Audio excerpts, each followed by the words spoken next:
तो डॉक्टर साहब हम देखते हैं कि आइन के तहत हर पार्लिमानी साल शुरू होने से पहले आप खिताब करते हैं मुश्तरका इजलास से, आप गाइडलाइंस देते हैं पार्लियामेंट को। तो आपने इससे पहले जो खिताब फरमाए आपने उनमें गाइडलाइंस दी, आप समझते हैं कि हुकूमत आपकी गाइडलाइंस को सीरियसली लेती है और उस पर कुछ इक़दाम भी उन्होंने किए? बिल्कुल जनाब, जब मैं पिछली मरतबा बात की थी तो मैंने अपोजिशन से भी रिक्वेस्ट किया था कि शोर शराबा कश्मीर की हद तक तो नहीं करो, शुरू के 10 मिनट कश्मीर पर हैं, उसके बाद कर लेना। शोर शराबा चलता रहा मगर मैंने बात पूरी की। और अब भी मैं आपको बताता हूँ कि वो मेरे यहाँ ड्राफ्टिंग शुरू हो गई है, टॉपिक्स हमने डिसाइड कर लिए हैं किन किन चीज़ों को एड्रेस करना है। मेरा असल जो रूह है, मेरी ख्वाहिश है वो ये कि कौम बनाई जाए, है ना, कौम को ये भरोसा दिया जाए कि, और वाकई हकीकत है लोग तकरीरी अंदाज से करते हैं कि कौम बड़ी अजीम है। मैं एक्चुअली ये महसूस करता हूँ कि इस कौम के अंदर वो कैफियत मौजूद है खैरात के हवाले से, क्राइसिस में यूनाइट होने के हवाले से, जो दूसरी कौमों के अंदर नहीं है। मैं समझता हूँ कि जिस तरह से हमने दहशत गर्दी का मुकाबला किया, जिस तरह से हमने लोगों को अफ़गान रेफ्यूजीज़ को पनाह दी और उफ़ तक नहीं की, अभी तक 35 साल से, इस वक्त भी 30 लाख के करीब अफ़गान महाजरीन है ना। मैं समझता हूँ कि मेरा डायरेक्शन मेरे ख़िताब के हवाले से भी यही होगा कि ये नेशन तैयार है, इसके अंदर इस्तिक़ामत पैदा करने की ज़रूरत है। और अगर लीडरशिप दयानतदार रहे, मैं इस हुकूमत से इस वजह से खुश भी हूँ कि कोरोना वायरस के अंदर मेरा भी कहना ये था कि लॉकडाउन करो, ये करो, वो करो, फिर दुनिया ने इसको कहना शुरू किया और प्राइम मिनिस्टर ने पहले कहना शुरू किया कि देखो लोगों की गुर्बत का ख्याल रखो। कौमें बनती हैं जब मेरा ख़ानदान जब बनेगा, जब मैं सारे ख़ानदान को उठाऊंगा। तो आप प्राइम मिनिस्टर ये अकेला मैं भागता स्मार्ट लॉकडाउन से उससे आप नहीं, मैं ओरिजिनली, मैं तो आपके सामने एडमिट कर रहा हूँ, मैं तो ओरिजिनली भी यही कह रहा था कि बंद करो सब कुछ, है ना। फिर ये जो अप्रोच प्राइम मिनिस्टर साहब मुझको कहते रहे, इनकी अप्रोच ये कि नहीं, अगर सब बंद करोगे तो पैसा खाएगा कहाँ से, ये तो रोज़ी से मर जाएगा, रोज़ी ना होने की वजह से। तो मैं समझता हूँ कि ये जो फ़िक्र है, चाहे अपने ख़ानदान में अपनी औलाद के साथ हो, तो ये जो फ़िक्र है ये यकजहती पैदा करती है। पार्लियामान में जैसे आप फरमा रहे हैं कि आप गाइडलाइंस भी देते हैं, लेकिन हम देखते हैं कि अभी तक वहाँ पे वो लड़ाई झगड़े की सूरत हाल, एक दूसरे के ख़िलाफ़ बयानबाजी, और अब तो इस हद तक हो गई है कि करैक्टर असैसिनेशन हम देख रहे हैं उसमें पार्लियामान में। तो उस हवाले से आप नहीं उन्हें कोई मशवरा देते या स्पीकर साहब से कभी कहा हो कि यार इनको ज़रा थोड़ा सा इन्हें हथौला रखें? दरअसल लोगों का रवैया, लोगों का किरदार बदलना बड़ा मुश्किल काम है। यानी अब आपकी जो उम्र है ना, अब मैं अगर आपकी पर्सनैलिटी के अंदर कोई चेंज करूं तो ये मुमकिन नहीं है। ये सिर्फ स्पीकर साहब का रोल है कि उसको मध्यम रखें। मतलब अब इनकी आदतें पुख्ता हो चुकी हैं, बहुत सारी आदतें मेरी और आपकी पक्की हैं, कोई नहीं कर सकता सवाए इसके कि कोई आपको ये कह देगा कि यार उस महफिल में जा रहे हो, ज़रा सा एहतियात कर लेना, लेकिन डॉक्टर इससे ज़्यादा नहीं होता। आप वुज़रा पे तो आप अपना ज़रा थोड़ा बस चला सकते हैं। हम देखते हैं वफाकी वुज़रा जो बयानात देते हैं बड़े जारहाना अंदाज में, बहुत से मामलात को बल्कि वो बिगाड़ देते हैं। असल में ये है पॉलिटिकल साइड। अच्छा, मैं पॉलिटिकल साइड पर नहीं हूँ, है ना। ये है पॉलिटिकल साइड। जो वुज़रा, जो प्राइम मिनिस्टर साहब की लीडरशिप होगी, वो पार्लियामेंट के अंदर उसी एतबार से जो चीज़ें उनको बहुत ज़्यादा बॉदर करती हैं तो वो करेंगी। डॉक्टर साहब, अगर हम थोड़ी बात कर लें फ़ॉरेन अफेयर्स पे, हम देखते हैं कि इस दौर में हम ये तो नहीं कहेंगे या खुदा न खास्ता कि मसला कश्मीर जो है उस वाले से हुकूमती पॉलिसियों की वजह से वो इस हद तक एट्रॉसिटीज़ बढ़ गई हैं, लेकिन हम देखते हैं कि जिस तरह उन्होंने जो उनका इनेक्सेशन का एक अमल था मोदी का, उसके बाद जो भारत में मज़ालम बहुत ज़्यादा बढ़ जाना, लेकिन हम किसी फ़ोरम पे भी उस तरह उनको टफ़ टाइम नहीं दे सके, चाहे वो FATF वाला फ़ोरम हो, चाहे अगर हम बात करें कि अभी यूनाइटेड नेशंस की जो सिक्योरिटी कौंसल थी उसमें जो गैर मुस्तकिल मेंबरान हैं उनके ख़िलाफ़ इलेक्शन लड़ने की बात हो, तो आप नहीं समझते कि थोड़ा इस मामले में हमने लैग किया? नहीं, हमने नहीं लैग किया। मैं समझता हूँ कि हमारा जो दुश्मन है वो अपनी कब्र भी ख़ुद खोद रहा है, हमने नहीं लैग किया। ये भारत का इंटरनल इशू बहुत बड़ा है एक मुसलमानों के हवाले से, यानी जो मुसलमान के ख़िलाफ़ उसने तासुब जनरेट किया है अपने यहाँ, चाहे वो आसाम में रजिस्ट्रेशन का पहलू हो, चाहे वो उसका सारे उतना CAD जो उनका कानून है वो हो, चाहे वो आर्टिकल जो कश्मीर के हवाले से अंडू किया, ये एक कैफियत मोदी की फ़ाशिस्ट हुकूमत जनरेट कर रही है जो मुसलमानों के ख़िलाफ़ नफ़रत के एतबार से पॉलिसी बना रही है। इसराइल ने जो जुल्म फ़लस्तीनियों के ऊपर किया है वो इनका कोच बना हुआ है as far as Kashmir is concern. आप ये देखिए कि जिस तरह से इसराइल वेस्ट बैंक पर और इन सारी चीज़ों पर कब्ज़ा कर रहा है और पॉपुलेशन के हवाले से डिसएनफ्रेंचाइज कर रहा है, निकाल रहा है, अपनी पॉपुलेशन के एतबार से ज़मीन पर कब्ज़ा कर रहा है, तो ये हिंदुस्तान ने, भारत ने ये कानून बनाकर कश्मीर में शुरू किया और मुजालिम की कोई हद नहीं है। अभी वो बच्चे वाला इंसिडेंट देखें, कमाल है, कितना तकलीफ दे कि वो बच्चा जो है 3 साल का बच्चा है वो अपने नाना की पेट पर बैठा हुआ है। तो ये जो इमेजेस है ना, ये दुनिया को हिलाने वाले हैं।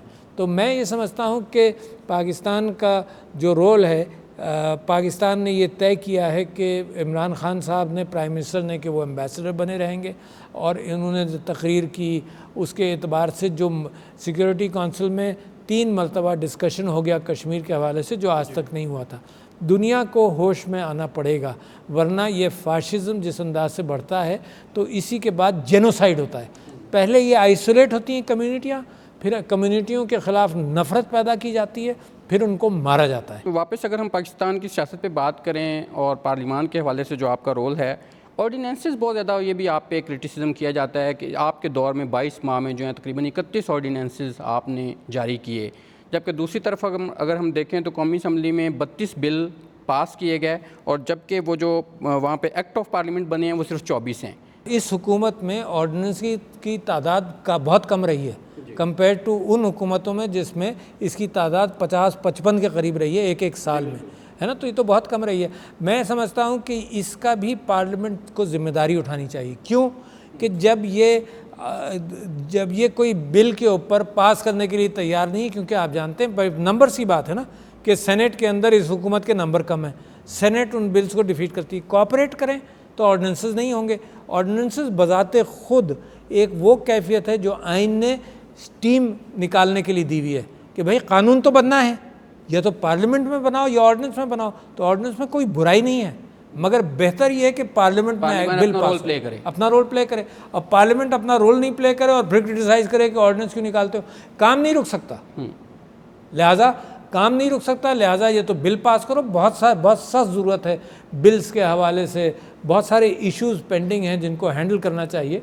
तो मैं समझता हूँ कि पार्लियामेंट अपनी ज़िम्मेदारी और अपोजिशन और गवर्नमेंट मिलकर अपनी ज़िम्मेदारी पूरी करें तो ऑर्डिनेंसेस कम हो जाएंगे। डॉक्टर साहब, आप तो मीडिया की भी बड़ी मेरा तो एक ही काम है ना, साइन करूंगा या तो बिल पर करूंगा या ऑर्डिनेंस पे करूंगा।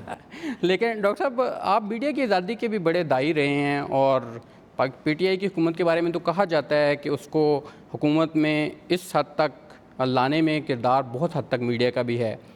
और लेकिन हम देखते हैं कि आप क्या कहेंगे इस पे, जो हमारे जंग ग्रुप के एडिटर इन चीफ हैं उनके ख़िलाफ़ जो मुकदमा है, 34 साल पुराना मुकदमा, और अब 112 दिन से ज़्यादा हो चुके हैं वो हिरासत में हैं। तो इस तरह के मामला नहीं हुकूमत को सोचने चाहिए कि उनकी इंटरनेशनल लेवल पे क्रेडिबिलिटी का क्वेश्चन होता है। मैं ये समझता हूँ कि इंसाफ होना चाहिए।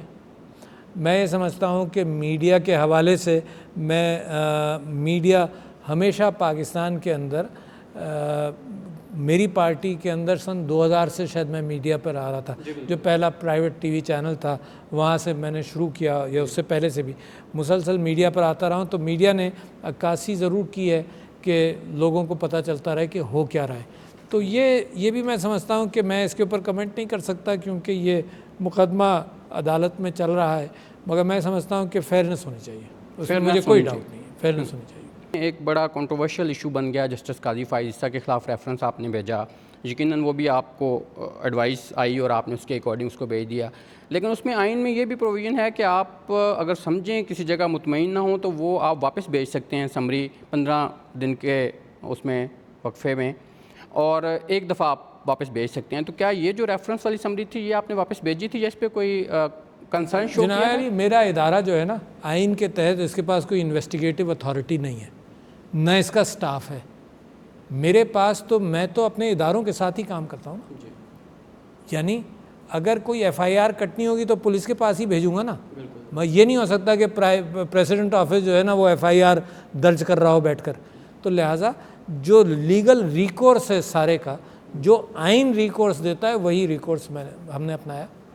लेकिन आपने वापस से एक दफ़ा नहीं कहा कि इसको देख ये लिया जाए, मामला सुप्रीम कोर्ट के जज का मामला था। ये मामला क्योंकि सब जुडिस है, जितना मैं कह चुका हूँ वो कह चुका हूँ, ये सब जुडिस है, इंशाल्लाह कोर्ट्स भी सही फैसला करेंगे। अच्छा, लास्टली डॉक्टर साहब आपसे जानना चाहेंगे, आप तो माशाल्लाह स्टूडेंट लाइफ से पॉलिटिक्स आपने की, अभी भी जमहूरियत के आप इतने बड़े चैम्पियन हैं कि आपके बाजू में गालबन, अगर मैं गलत नहीं हूँ तो 2 गोलियाँ अभी भी जो स्टूडेंट लाइफ में आपने एहतजाज किया वो मौजूद हैं।